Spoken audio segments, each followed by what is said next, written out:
बंद करो, बंद करो, बंद करो, बंद करो। पेपर लीक ये सरकार नहीं चलेगी, नहीं चलेगी, पेपर लीक ये सरकार नहीं चलेगी, नहीं चलेगी, गन्ना चोर ये सरकार नहीं चलेगी, नहीं चलेगी।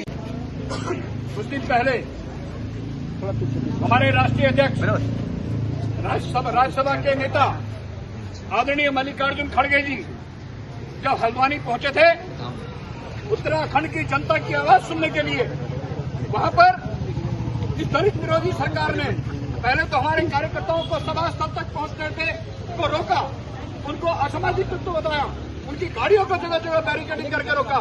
उसके बाद जब जनसभा सफल हो गई, लाखों की भीड़ जब जो रामलीला मैदान हल्द्वानी में पहुंच गई और जब संभलना मुश्किल हो गया, तो भारतीय जनता पार्टी के तुच्छ मानसिकता के लोग, बल्कि मैं ये कहूंगा गिरी हुई मानसिकता के लोग वहां पर दूसरे दिन रामलीला मंच का शुद्धिकरण करने के लिए हवन करने पहुंचे।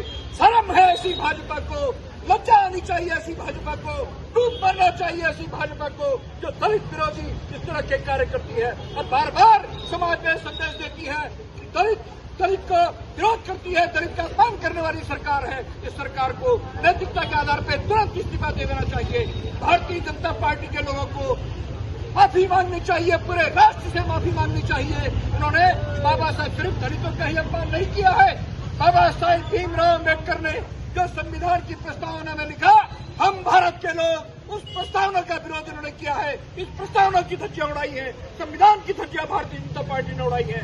इनकी तो सदस्यता, इनकी तो जो निर्वाचन में जो इनका रजिस्टर है वो समाप्त कर दिया जाना चाहिए।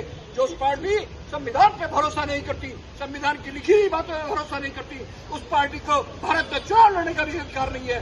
चुनाव आयोग को इनकी मान्यता निरस्त करनी चाहिए। ये सरकार ऐसी सरकार है जो समाज में खाई बांटने का प्रयास कर रही है, समाज को बांटने का काम कर रही है। कभी हिंदू मुस्लिम के नाम पे, कभी दलित पिछड़े वर्ग के नाम पे, कभी दलित और उच्च वर्ग के नाम पे। ऐसी सरकार को पद पे बने रहने का कोई हक नहीं है। हम आज इसी क्रम में अपना विरोध करने यहाँ पर पहुंचे।